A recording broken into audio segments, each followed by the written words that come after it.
Sejam bem-vindos ao 16.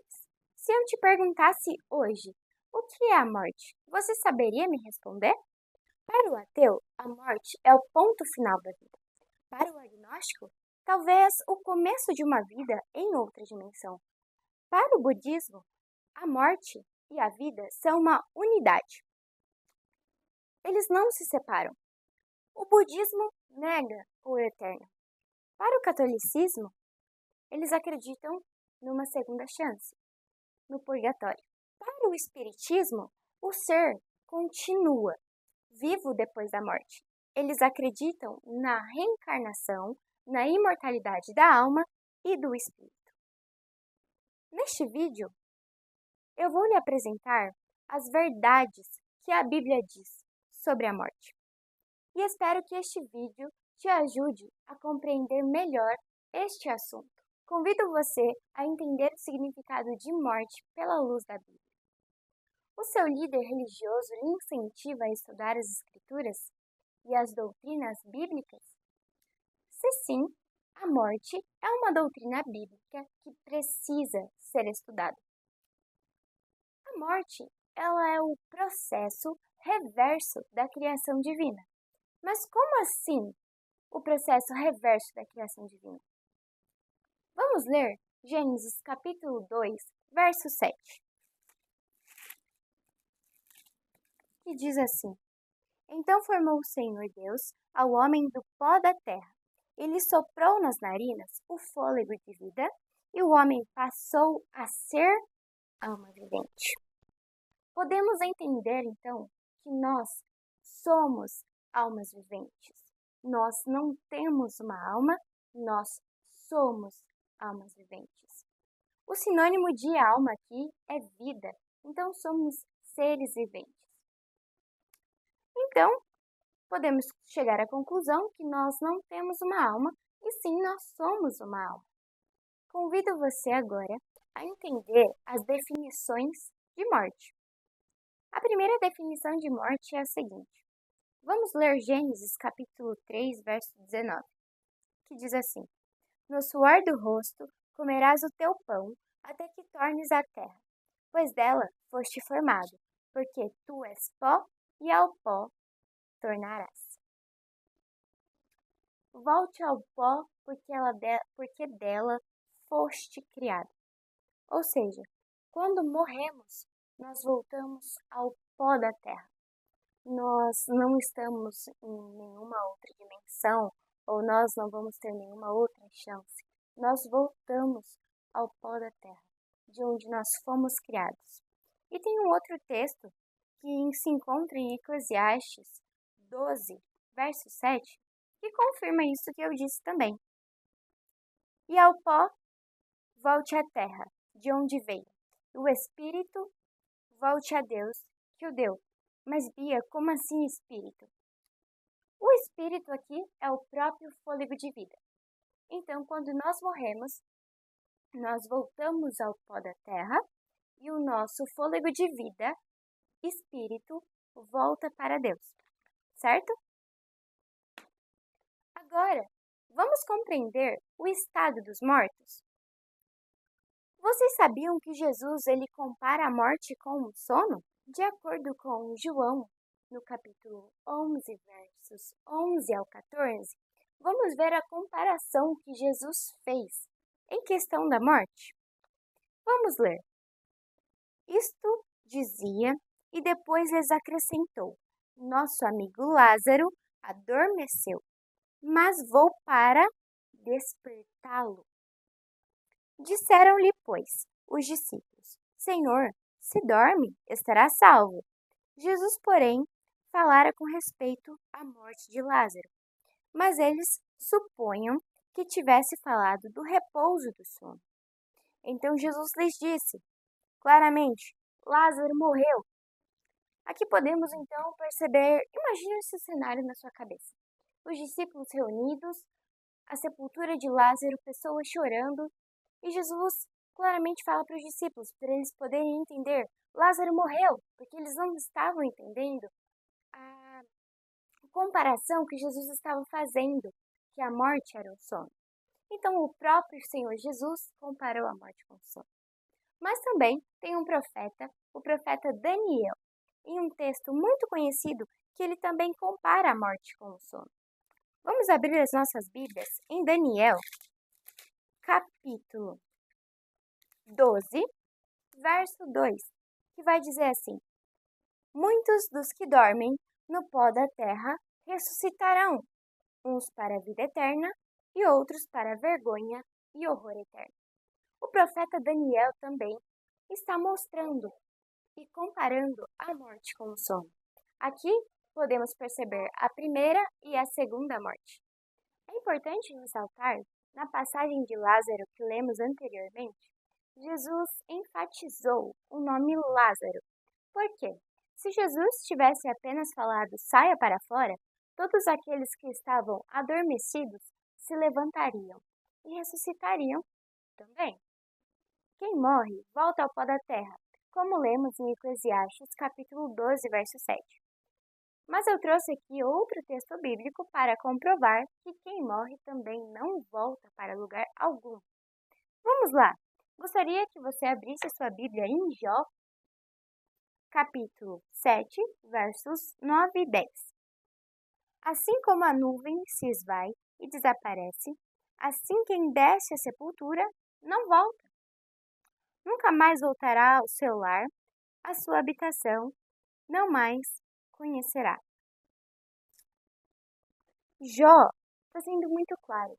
A pessoa que morre, ela não volta para conversar com você, ela não volta em forma de um ente querido.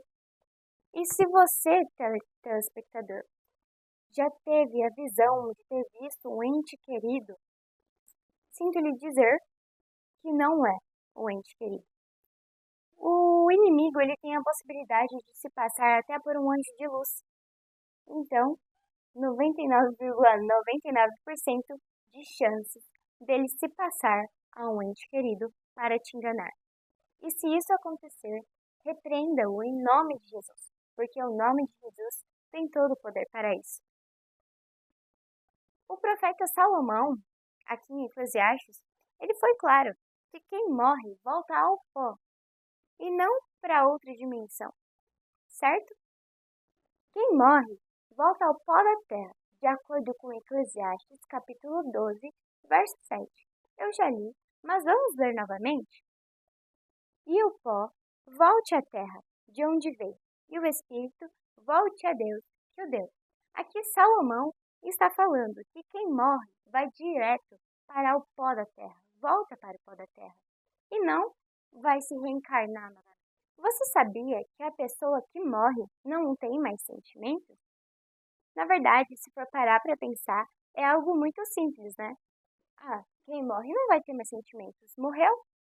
Tem um texto muito interessante de Eclesiastes, capítulo 9, verso 6, que vai dizer o seguinte: Amor, ódio ou inveja, para eles já não existem mais. Eles estão afastados para sempre de tudo que se faz debaixo do sol. Você já sentiu vontade de mandar flores para alguém? Ou de pedir perdão ou liberar perdão para uma pessoa? Se você já se sentiu assim ou se você se sente assim, talvez hoje, depois que assistir esse vídeo, seja o momento certo. Lendo Eclesiastes 9:10, podemos entender que quem morre não tem mais sentimento. Então, tudo que você for fazer, faça hoje, faça em vida, faça agora. Quebrando o argumento que existe pessoas no purgatório para ter uma segunda chance, vamos dar uma olhadinha em Eclesiastes capítulo 9, versos 5 e 6. Vamos comigo. Verso 5 diz assim: Porque os vivos sabem que vão morrer, mas os mortos não sabem nada e não têm nenhuma recompensa a receber, porque a memória deles já faz no esquecimento. Amor, ódio e inveja, para eles já não existe mais. Eles estão afastados para sempre de tudo que se faz debaixo do sol. Então, quando a pessoa morre, ela não tem mais consciência de nada. Ou seja, não existe uma possibilidade dela morrer e ter uma segunda chance nesse lugar, certo? Podemos concluir que a morte é um sono. O nosso corpo descansa no pó da terra. O fôlego de vida ele volta para Deus, ou seja, o nosso espírito ele volta para Deus, aguardando a segunda volta de Cristo. De acordo com 1 Tessalonicenses capítulo 4, versos 16 a 17, diz assim: Portanto, o Senhor mesmo, dada a sua palavra de ordem, ouvida a voz do arcanjo e ressoada a trombeta de Deus, descerá dos céus, e os mortos em Cristo ressuscitarão primeiro. Depois nós, os vivos, os que ficarmos, seremos arrebatados juntamente com eles entre as nuvens, para o encontro do Senhor nos ares, e assim estaremos para sempre com o Senhor. Olha que texto maravilhoso! Estamos aguardando a segunda vinda de Cristo. Para você, o que é a segunda morte? Bom, nós vimos até aqui que a primeira morte é o processo reverso da criação divina. Como lemos em um texto, Daniel capítulo 12, verso 2, Daniel ele aborda a primeira morte como se fosse um sono. Mas também no mesmo texto, ele fala sobre uma segunda morte.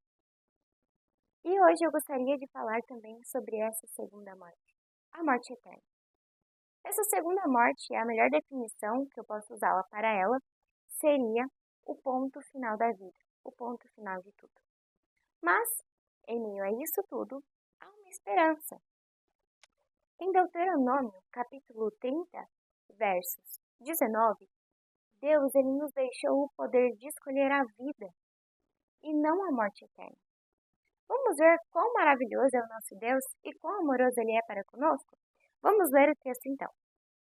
Os céus e a terra tomo hoje por testemunhas contra ti, que te propus a vida e a morte, a bênção e a maldição. Escolhe, pois, a vida, para que vivas tu e tua descendência. Eu estava lendo este versículo e pude ver como Deus, Ele é amoroso.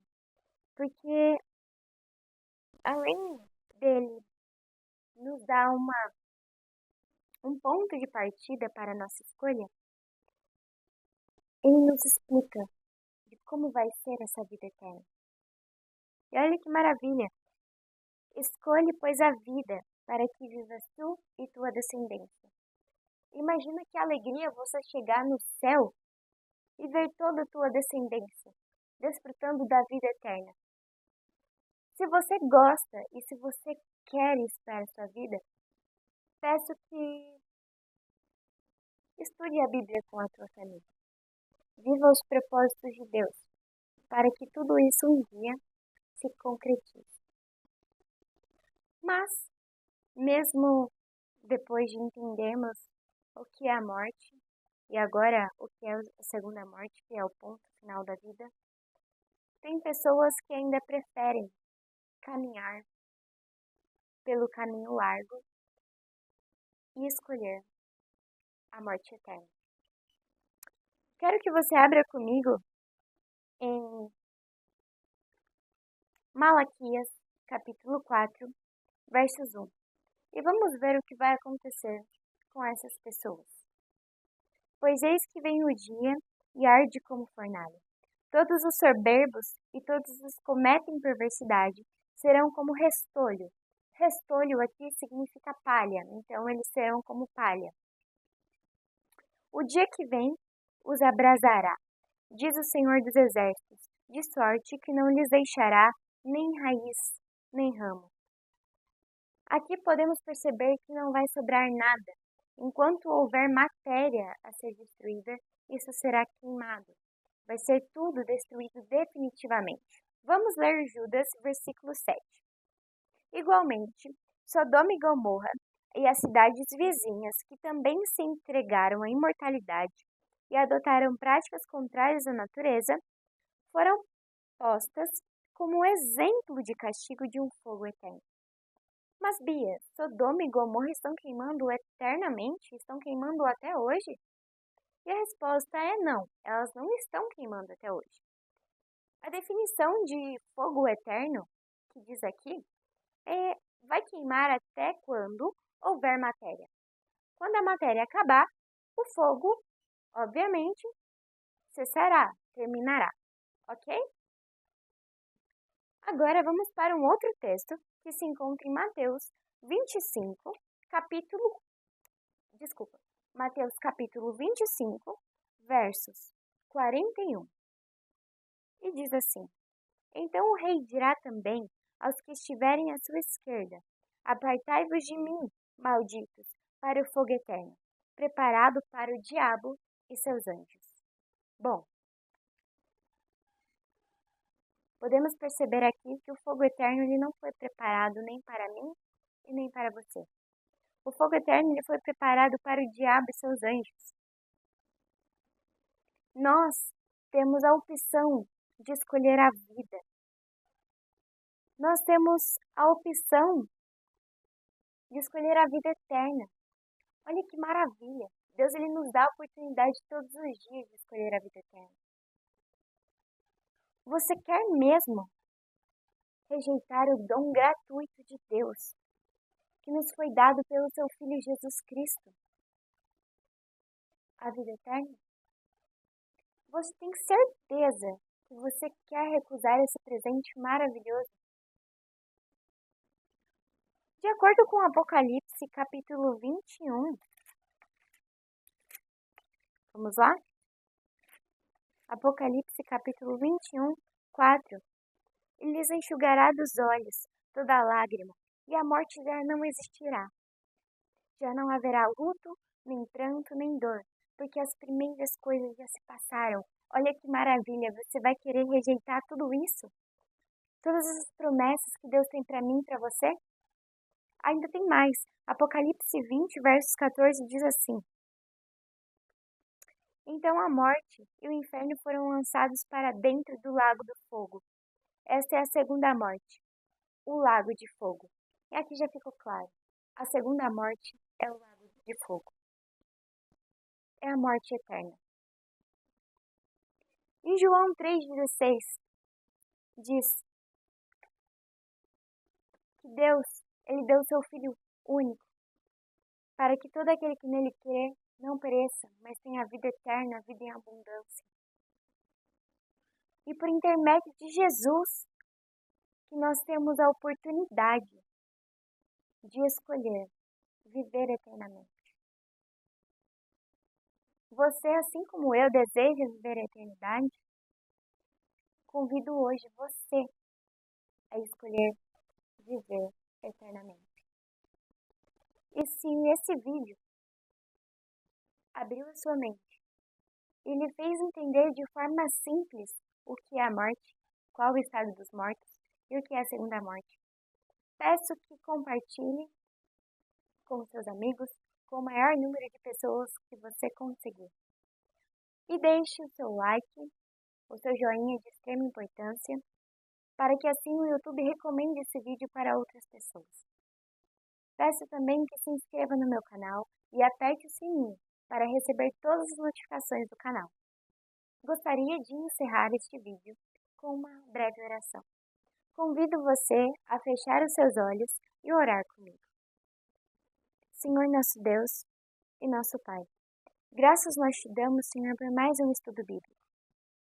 Eu não sei o que se passa na vida de cada um que está assistindo. Eu não sei como anda a particularidade de cada um. Mas o Senhor sabe. Nesta tarde eu peço que o Senhor visite a vida de cada pessoa que está aqui, que tirou um tempo para estudar a tua palavra.